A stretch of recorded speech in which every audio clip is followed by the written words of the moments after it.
What's up, all you beautiful ball guys? I'm Joe, Nicole. We're Scout Logic, and we're coming at you with a case study, the before, the after, and some healed results. You know, really shedding some transparency on this industry. But I would say even more, we've got the in-between process. What does it look like? This is insightful. You don't see a lot of this on the internet for good reason. You know, as artists, it kind of makes you cringe. Don't look at the unfinished. It's not done yet. It's hard. It's hard. So we'll start with the before pictures of this guy here.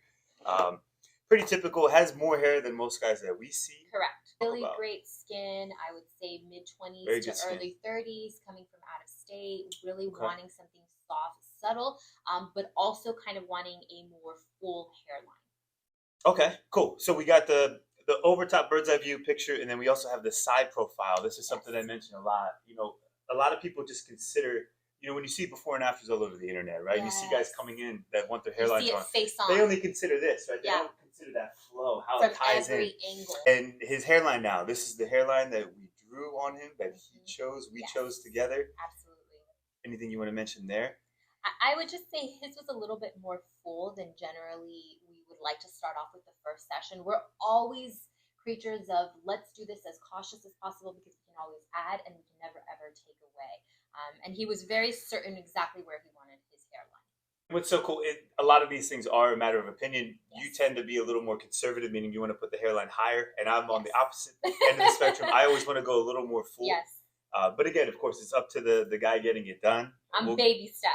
I'm baby steps all the way. Here's a picture, a video of what it looks like after the first session.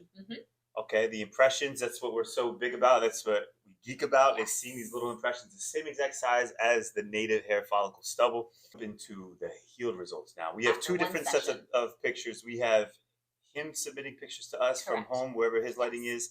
And then we also have a session, a picture right before he started his second session. That is correct. All right. So now, what's so important is to be able to see after one session, this stuck amazing. Not everybody is this, I would say it sticks as well as this session did, but his really did, and it like hung on there. I would say about 70% of it actually stuck.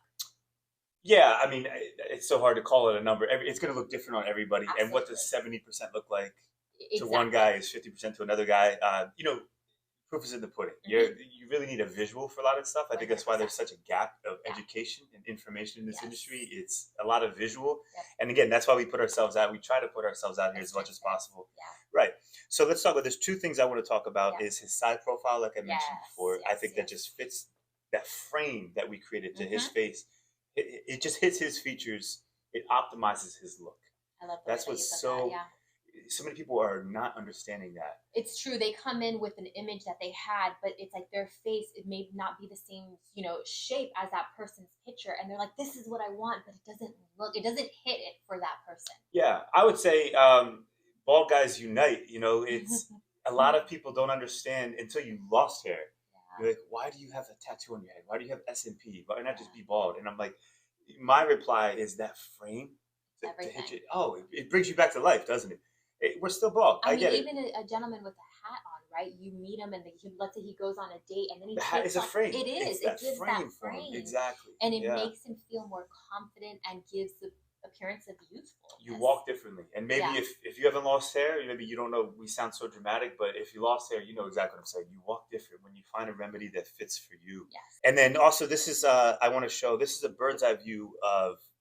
We redrew the hairline on the second session, right? Which is what we generally do. Did we bring it out a little bit, or did we just retrace what he had? We brought it out just a little bit. Just a little bit, okay. But again, you can see those impressions in the size, and you can see this is a gaping question and not a lot of answers to. It's hard for us to answer. What will I look like after one session? And like you said, this is as optimized as it gets for our results. This is like the perfect conditions, perfect skin. Really took care of it at home. He took very good care of it. That's big for you, huh? Such a big one. All right, perfect. And then after, I'm sorry, anything else before we go to the after the second session? Unfortunately, we don't have healed photos months after. I know we're always preaching that. Maybe we'll do a follow-up if we get this, but we do respect privacy. The whole point to us doing this is so a guy has that frame permanently and wakes up every day and forgets about hair loss. I'm just so excited that it was 2 sessions, and I know that he is so happy and just thrilled where it's at, and that just makes me like geek, because it's like you don't always have to have the 3-4 sessions. You know, what's your definition of perfect for you is different than somebody else. Absolutely. All right, guys, that's the video. We'd love to hear, what do you think? Would you have done one more session? Probably most guys would say yes on that. What about the hairline? Would you do anything different on the hairline?